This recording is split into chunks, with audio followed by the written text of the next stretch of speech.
दम है कि बम है।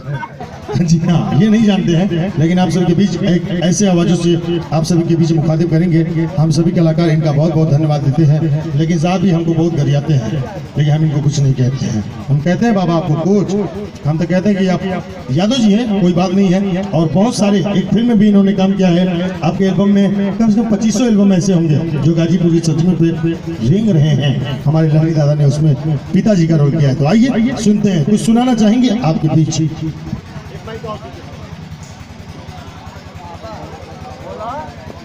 तो फूल पर शबनम गिरे पत्ती नम नहीं होती, फूल पर शबनम गिरे पत्ती नम नहीं होती। मोहब्बत में हजारों गम मिलते, मोहब्बत कम नहीं होती। अच्छा, तो पान में जर्दा नहीं तो पान खाना छोड़ दो, पान में जर्दा नहीं तो पान खाना छोड़ दो।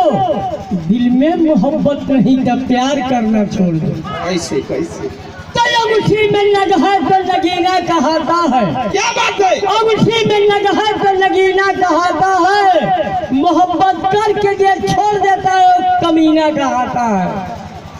तो लैला के कब्र पर मजनू को टहलते देखा, लैला के कब्र पर मजनू को टहलते देखा। मौत क्या चीज है, पत्थर को पिघलते देखा। अब तो प्यार कैले लोग बा दूसरकी के झाकत लोग ये कैसन प्यार। तो लगा दो आग पानी में जवानी उसको कहते हैं, कैसे लगा दो आग पानी में जवानी उसको कहते हैं। लुटा दो बाप की दौलत छुटानी उसको कहते हैं। तो हवाएं तेज बहते हैं तब पत्ते टूट जाते हैं, हवाएं तेज बहते हैं तब पत्ते टूट जाते हैं। और नया यार मिलते हैं तब पुराना छूट जाते हैं। क्या बात है? कौन कहता है कि बूढ़े इक्स नहीं करते?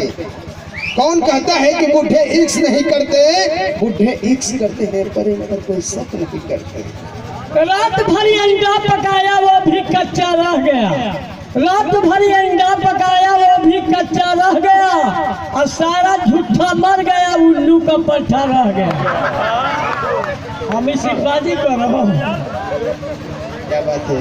कहा जाता है कि इन बुढ़ों को बूढ़े ना समझे, इन बुढ़ों को बूढ़े ना समझे। ये बूढ़े बहुत मदहोश होते हैं, कि इन बुढ़ों को बूढ़े ना समझे। ये बूढ़े बहुत मदहोश होते हैं। 9 मिनट में बूढ़े आधे घंटे में बेहोश होते हैं, आधे घंटे में बेहोश होते हैं। तो सोना दिया सोनार को तो पायल बना दिया, सोना दिया सोनार को तो पायल बना दिया। और दिल दिया दिलदार को तो घायल बना दिया। ए दादा, ताक के क्या करबा, ताक के क्या करबा, मिलबे न करी। ताक के क्या करबा जब मिलबे न करी, जोर लगा के क्या करबा जब हिलबे न करी। अब न पता चली, मिली तब न पता चली। ए दादा, कुछ करबो करेला कि बस बोलबो करेला? नहीं नचबो करीला, नचबो करेला। हे लड़का के संगे नचबा? नहीं।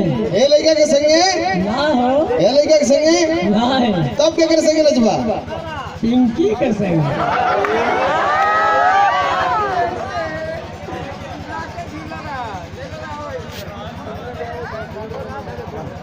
तो तू लहरी दादा हुआ कि आसाराम बाबा हुआ? समझ चलिए, कौन सा गाना पर डांस करेंगे आप? लहरिया लूटा ये बाबा। नचा नहीं भैया, नचा नहीं। लगा दीजिए भैया गाना, मिस माही जी और मिस्टर लहरी दादा। चलिए, क्या बात है? जिया जिया, चलिए आइए माही।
के तोहर चहल जवानी मुंह में आवे पानी तनी चिखा दो हमरा के बहिया में आव रानी देख के तोहर चहल जवानी मुंह में आवे पानी तनी चिखा दो हमरा के बहिया में आव रानी मन करेला की करी हम तोहार पूनिया